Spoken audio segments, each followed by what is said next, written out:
All right. Good morning, everyone.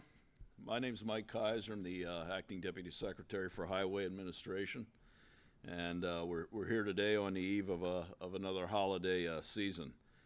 We know that many Pennsylvanians will drive to visit friends and family this time of the year. We're asking everyone that before they take the road, we're encouraging all motorists to focus on safety as part of Operation Safe Holiday. Over the next few weeks, we will urge drivers to buckle up and never drive impaired. The Click It or Ticket Thanksgiving enforcement mobilization began on November 14th and will run through November 27th. Wearing your seatbelt is the best defense against injury or death in the event of a crash.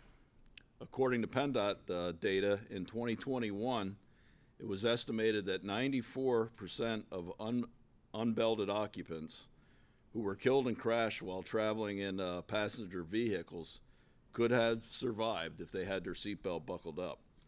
That's 346 lives that could have been saved by using their seatbelts. We want everyone to arrive safely this holiday travel season, so please buckle up on every trip, every time. Throughout Operation Safe Holiday, law enforcement will also crack down on impaired drivers beginning on Thanksgiving Eve, November 23rd, and running through the New Year holiday. Impaired driving enforcement goes beyond checking for alcohol impairment. Law enforcement will also be working to identify motorists impaired by illegal drugs, prescription medication, or some combination of these. Impairment is impairment. Impaired driver crashes and fatalities are easily preventable by designating a sober driver or not driving under the influence of alcohol or drugs. And yet, according to PennDOT data, there were 1,276 crashes involving an impaired driver during the holiday season last year, resulting in 41 fatalities. Every one fatality is obviously one too many. These combined enforcement efforts are not about citations. They're about saving lives. Though continued enforcement and education, we hope to see more people buckled up and driving sober and fewer fatal crashes on Pennsylvania roads. When crashes do happen, PennDOT and first responders work quickly to help motorists involved in keeping traffic moving.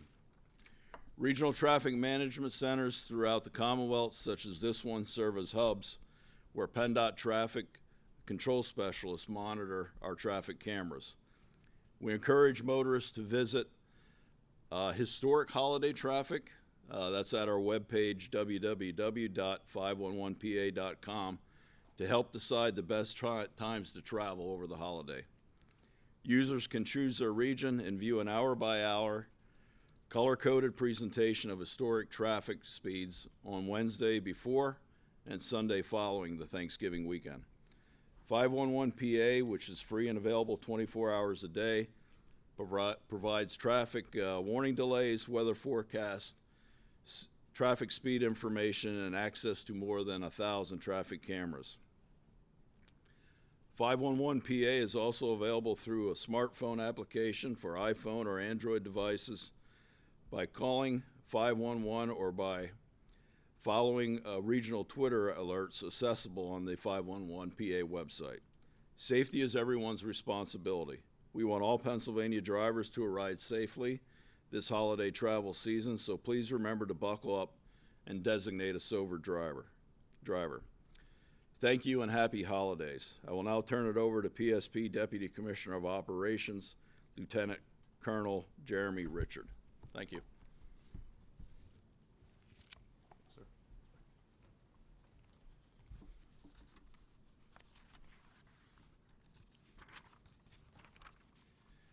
Good morning, and thank you for this opportunity.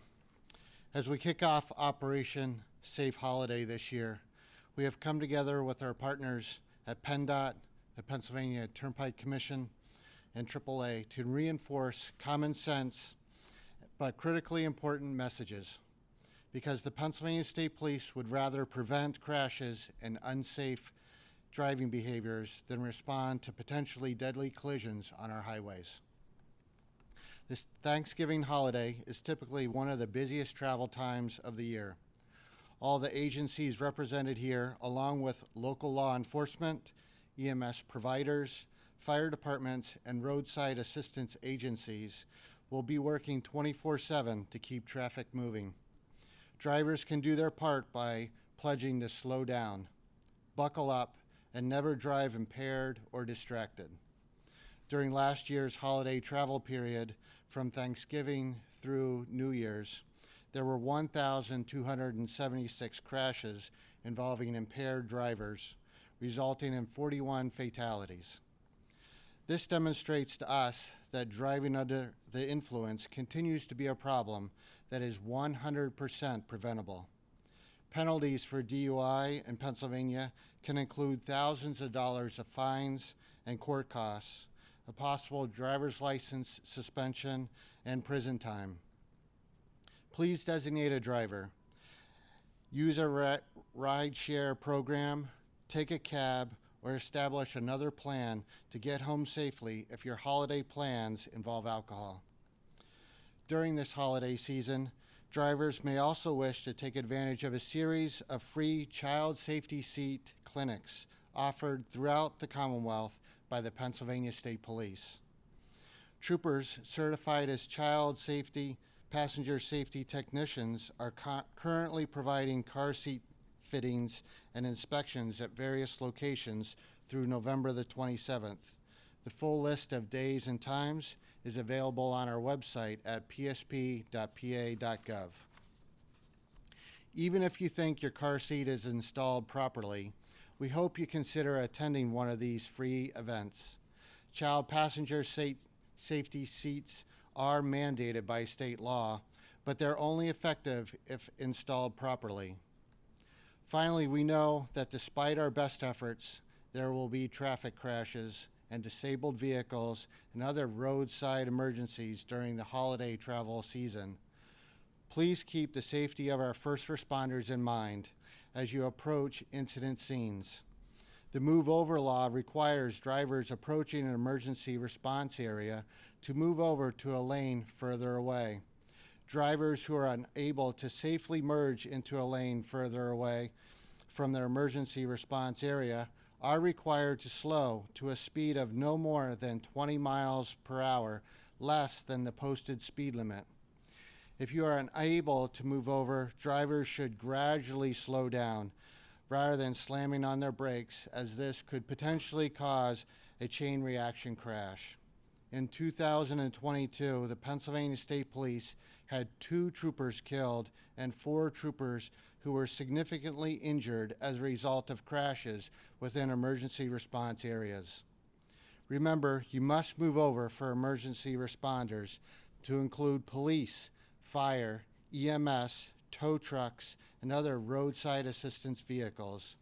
Furthermore, the law also covers all vehicles, not just emergency response vehicles. Providing 2 emergency displays are present with the disabled vehicle. These displays include a vehicle hazard lights, caution signs, triangles, road flares, and cones. Let's all do our part to protect the people who are working outside in the elements to ensure that we all make it to our holiday gathering safely. Remember to buckle up, slow down, don't drive impaired, and please put the cell phone down and focus on the road ahead. Drivers should ensure your car is equipped with an emergency roadside kit. Get plenty of rest before you drive, and leave early for holiday events, expecting heavy traffic. From everyone here at the Pennsylvania State Police, we wish you a safe and healthy holiday travel season. Thank you. And now I'll turn it over to Mark Compton from the Turnpike Commission. Good morning, everybody.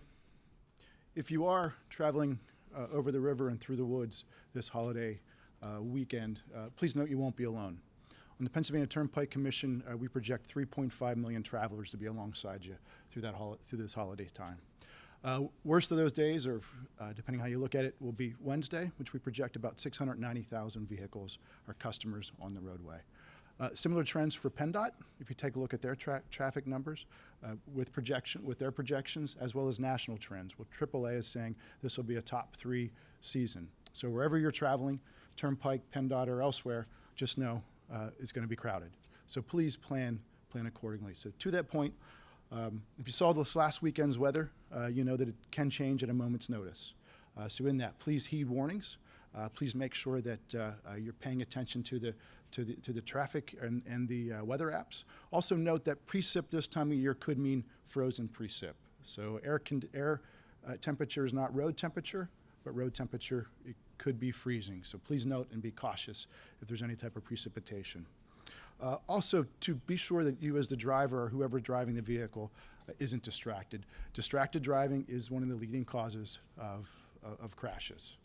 So in that, listen, I'm a father with 4, putting all 4 of them in the back of the car, the smell from the back seat, right? You remember those stories? It's difficult to be driving whenever you're not used to those long family trips anymore based on the pandemic. So please be careful when you have your family with you, and also know that distracted driving is one of the major causes of incidents and accidents that we see.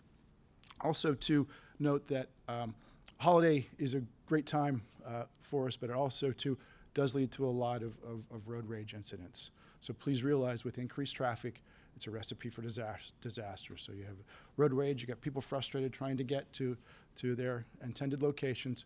Practice patience. Realize that you will get there, just may take a little longer, so please plan accordingly. Also too, if you're tired, please make sure you take that into account. Fatigue is also a major factor of accidents and incidents. Please watch your fatigue, pull over, use service plazas, rest stops. Don't drive fatigued. Make sure you watch yourself in that. And if you're traveling on the Pennsylvania Turnpike, and if you're ever in need of assistance, dial star 11. That number is manned 24/7 all through the holidays, so there'll be someone there to help you with that call. So with that, please have a safe and healthy Thanksgiving season, and thank you for your time today. This concludes our event. We are available for questions if you have any. I'll start. And happy to hear this from any of you. So you mentioned folks who are perhaps doing this for the first time in a while, perhaps forgot about what it's like to have kids in the back seat, and they're wondering if you could talk a little bit more about that, something that people Sure. might have forgotten, and then also any kind of, well, I'll let you do that one first. Sure, Seth. I'll start and you guys can jump in. So first thing, I think it's important to make sure you check your car vehicle maintenance. I can't tell you how many first incidents we see with folks who haven't checked their tires. That's tire pressure, and it's also tread on those tires. If you haven't done that yet, please check out your vehicle. Make sure that you have a travel kit with you in case you do need extra snacks, extra water. If it's not just you in the car, make sure you have that times of 4 or 5 folks that you have in the car. Also, too, kids and their devices and frustration yields to a lot of distractions for the driver. Make sure you compartmentalize that to the back seat. So keep yourself focused on the road. If there is an issue back there, find a safe spot to pull over to take care of that. Don't do that as you're driving. I can't tell you how many times we see someone getting a water bottle, getting their phone, that leads to that split-second decision leads to a lot of disaster a lot of times, Seth. So that's a really good question. Anything else? I think Mark did a great job answering that question. I would just add to, do a little advanced planning. What route are you going to take? How long does it normally take? Again, got to figure everything we told you today. It's going to take a lot longer. Maybe, again, if you have some kids, let them know this is where we're going to stop, things like that. So advanced planning, check our websites, any kind of congestion that's going on there. So thank you.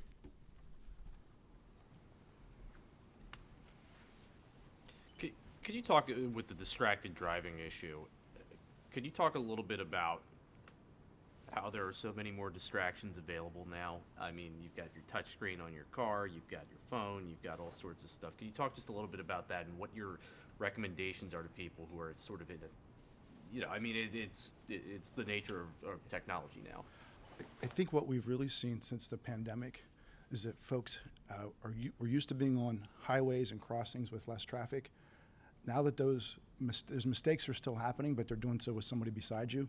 So when they're swerving in that lane, that's causing more crashes. So the point is, with traffic, folks have not changed their behavior back to what it was pre-pandemic. And then you have that, and you also have the ability to have your phone with you, and the more connectivity in a lot of ways has not helped, meaning that you can click on Facebook as you're driving, or if it's in the back and the kid's trying to watch a movie and you're trying to make sure that they have access to that. The information in your dash that you're getting isn't helpful when you need to keep it between the yellow and the white lines. So I think that's also a key factor to this as well. And there's a sense that the car will stop for you because of all of the safety features that are in that vehicle. That's not the case. You still have to pay attention 100% of the times when you're behind the wheel. The safety features are nice, but it doesn't replace a driver who is attentive and is fully functioning behind the wheel. I noticed you had mentioned that people should expect heavy traffic and to leave early. Have you noticed that drivers have gotten perhaps a little bit more in a rush or aggressive on the roads? Is that causing more accidents?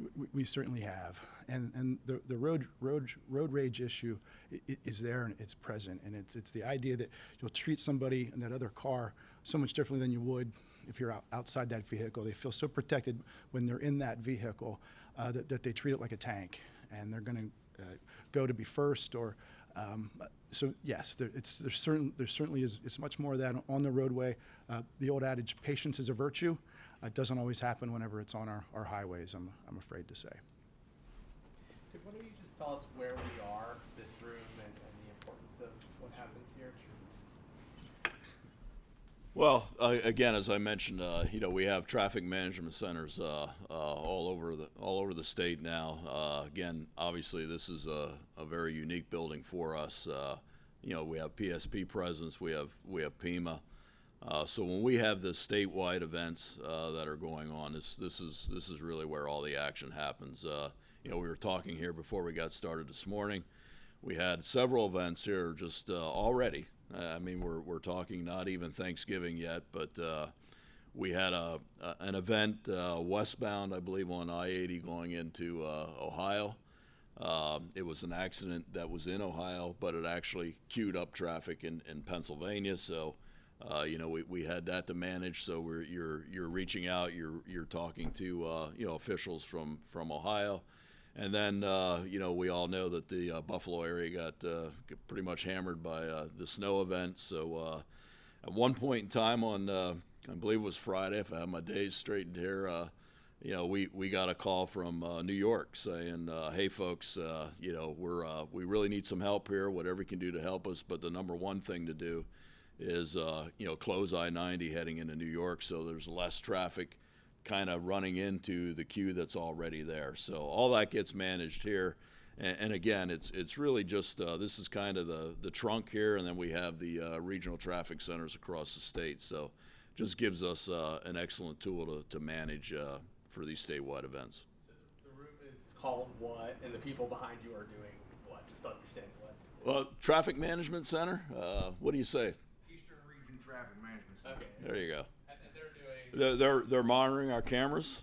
Again, you'll be driving out there. You see the variable message boards, so they obviously get to see it first. It's right in front. It's hard not to kind of, when you're walking by this. Again, before we started, I kind of had my eye on that. It's just second nature. But again, it just gives us some advance warning.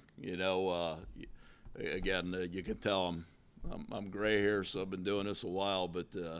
Years ago, all we had was the helicopters in the air, and by the time you heard that on the radio, it was really a little too late, in terms of trying to find an alternate route. So now we have the ability to see what's going on there. We put the messages out, and again, there's a whole lot more tools after that, but it's really just trying to get advance warning for the motorists. Do you get the impression people are actually following the beefed up move over law? Well, again, I'm going to say it's in a category of a lot of things that we do. I'd say overall, yes. I've noticed myself, if I'm out there driving and I see someone alongside the roadway, I do see motorists moving over. Again, I think when we do these things, it's try to encourage the bulk of people. So the other way I'll maybe explain that is, as we get into winter situations, we reduce the speed limit out on the highways. I've been out there in bad storms, and again, I think for the most part, there's a lot of folks that are trying to drive a little slower. I mean, why wouldn't you? You know, in those conditions. Now, as soon as you say that, there's a few people that, just think, I guess they're better drivers than everybody else. And, they're usually the ones that end up in the medians, 2 or 3 miles ahead of you. So, again, I think overall, the education that we do, again, working with all of our partners, the Turnpike, PSP, and PEMA, putting that message out every year. Again, just think about it a little bit. You slow down, you get to where you need to be. You go a little too fast. Again, you run into an issue. Hopefully it's just a minor one, but your delay's more. So I would say overall it's pretty effective. Do these cameras here ever alert you to crashes or accidents before they get called in, just having all of these cameras monitoring things? Yeah, again, having someone here 24/7 and monitoring this, that's really the idea behind that. So, we have a pretty wide network of cameras out there today. So it's that advance notice that each year we kind of grow that to other areas of the state. The focus obviously is on our interstates and expressways, where we have the bulk of traffic. But certainly it can help. Again, we're kind of lapping past each other here technology-wise, and this is still a problem to a degree, but even the direction on some of our facilities now, if you're dealing with emergency responders, is it northbound, southbound, eastbound, westbound? We get a lot of questions on that over the years. This kind of helps verify that, so you can have that conversation. So someone's entering the facility at the right location of the interstate or expressway, and they don't find themselves at the accident but on the wrong side of the median or barrier. So it's very helpful.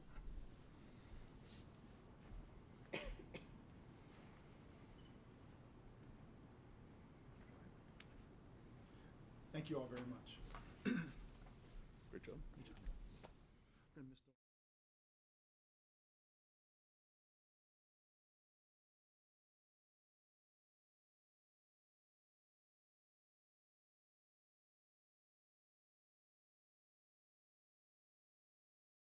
According to PennDOT data, there were 1,276 crashes involving an impaired driver on Pennsylvania roads. When crashes do happen, PennDOT and first responders work quickly to help motorists and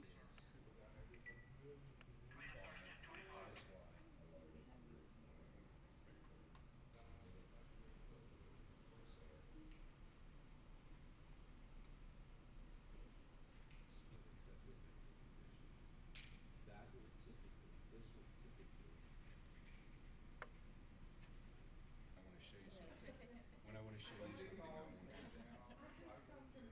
Okay, so right here.